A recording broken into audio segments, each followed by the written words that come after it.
বাংলাদেশি পণ্যের উপর শুল্ক কমিয়ে ১৯% নির্ধারণ করল যুক্তরাষ্ট্র। একই সঙ্গে দেশটি থেকে আমদানিকৃত তুলা ও কৃত্রিম তন্তু দিয়ে বাংলাদেশে তৈরি পোশাক রপ্তানিতেও দেবে শুল্কমুক্ত সুবিধা। যুক্তরাষ্ট্রের সঙ্গে দ্বিপক্ষীয় বাণিজ্য চুক্তি সইয়ের পর এসব তথ্য জানান বাণিজ্য সচিব মাহবুবুর রহমান। তিনি বলেন, বাংলাদেশ সময় ৯ ফেব্রুয়ারি রাত ১০টার দিকে ওয়াশিংটনে চুক্তিতে সই করেন মার্কিন বাণিজ্য প্রতিনিধি জেমিসন গ্রিয়ার। এর আগে বাণিজ্য উপদেষ্টা শেখ বশিরউদ্দিনের সই করা চুক্তির কপি নিয়ে ৫ সদস্যের একটি দল ৮ ফেব্রুয়ারি ওয়াশিংটন ডিসির উদ্দেশ্যে ঢাকা ছাড়ে। যুক্তরাষ্ট্র থেকে তুলা, গম, সয়াবিন ও এলএনজি আমদানি, ই কমার্সের উপর শুল্ক আরোপ না করা, মেধাস্বত্ব সংক্রান্ত যুক্তরাষ্ট্রের মানদণ্ড মেনে চলা ও বিশ্ব বাণিজ্য সংস্থার সংস্কারে যুক্তরাষ্ট্রের প্রস্তাবগুলোকে সমর্থন দেওয়ার শর্ত রয়েছে চুক্তিতে। চুক্তি সই অনুষ্ঠানে বাংলাদেশ থেকে ভার্চুয়ালি যুক্ত ছিলেন জাতীয় নিরাপত্তা উপদেষ্টা খলিলুর রহমান, প্রধান উপদেষ্টা মোহাম্মদ ইউনূসের বিশেষ দূত লুৎফে সিদ্দিকী ও বাণিজ্য উপদেষ্টা শেখ বশিরউদ্দিন। এই চুক্তি নিয়ে দুই পক্ষের আলোচনা শুরু হয় ২০২৫ সালের এপ্রিলে।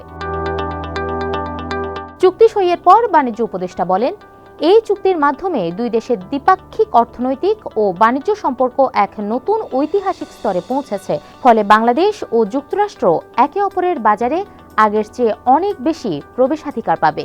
১৯% শুল্ক আরোপ হলেও যুক্তরাষ্ট্রের পোশাক বাজারে ভারতের সঙ্গে প্রতিযোগিতা করতে বাংলাদেশকে খুব একটা বেগ পেতে হবে না।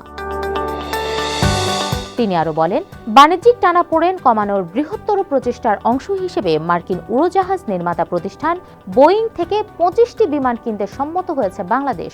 এর আনুমানিক ব্যয় ধরা হয়েছে ৩০ থেকে ৩৫ হাজার কোটি টাকা।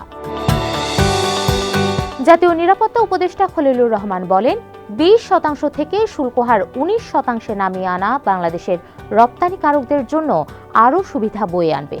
পাশাপাশি নির্দিষ্ট কিছু বস্তু ও পোশাক পণ্যের শূন্য শুল্ক সুবিধা বাংলাদেশের তৈরি পোশাক খাতে উল্লেখযোগ্য গতি সঞ্চার করবে। বাণিজ্য সচিব বলেন, এই অঞ্চলের কোনো দেশকেই ১৫% পাল্টা শুল্ক সুবিধা দেয়নি যুক্তরাষ্ট্র। সম্প্রতি সই হওয়া যুক্তরাষ্ট্র ভারত বাণিজ্য চুক্তি হয়তো বাংলাদেশের ফলাফলের উপর প্রভাব ফেলেছে। এর পেছনে ভূরাজনৈতিক সমীকরণ কাজ করতে পারে। বাণিজ্য মন্ত্রণালয়ের ডব্লিউটিও সেলের সাবেক মহাপরিচালক মোহাম্মদ হাফিজুর রহমান বলেন, ইউরোপীয় ইউনিয়নের সঙ্গে মুক্ত বাণিজ্য চুক্তি থাকায় যুক্তরাষ্ট্রের সঙ্গে আলোচনায় ভারত বাড়তি সুবিধা পেয়েছে।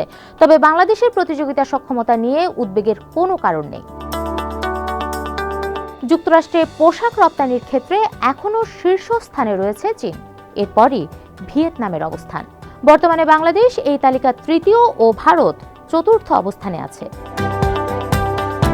সংশোধিত শুল্ক হারের কারণে যুক্তরাষ্ট্রের বাজারে পোশাক রপ্তানিকারক প্রধান দেশগুলোর মধ্যে তুলনামূলকভাবে প্রতিযোগিতামূলক অবস্থানে রয়েছে বাংলাদেশ। বাংলাদেশের নিকটতম প্রতিদ্বন্দ্বী ভিয়েতনামের ওপর এই হার ২০%, ভারতে ১৮% এবং পাকিস্তান, কম্বোডিয়া ও ইন্দোনেশিয়ায় ১৯%। রপ্তানি উন্নয়ন ব্যুরো ইপিবির তথ্য মতে ২০২৪-২৫ অর্থবছরে যুক্তরাষ্ট্রে বাংলাদেশের রপ্তানির পরিমাণ ছিল $৮.৬৯ বিলিয়ন।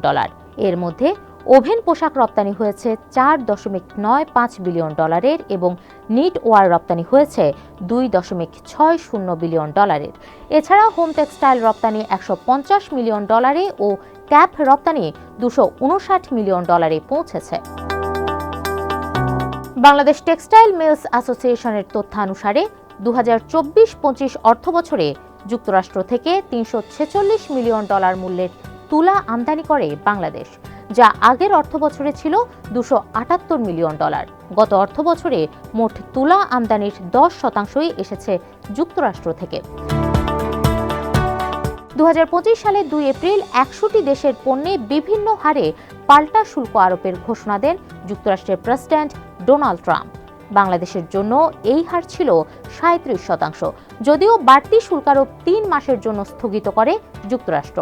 ২০২৫ সালের ৭ জুলাই বাংলাদেশি পণ্যের শুল্ক ৩৭ থেকে ৩৫% নামানোর ঘোষণা দেন ট্রাম্প। দর কষাকষির পর ২ আগস্ট এই হার নেমে আসে 20%।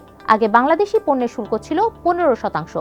সব মিলিয়ে বর্তমানে যুক্তরাষ্ট্রের পণ্য রপ্তানিতে শুল্ক দাঁড়ায় 35%।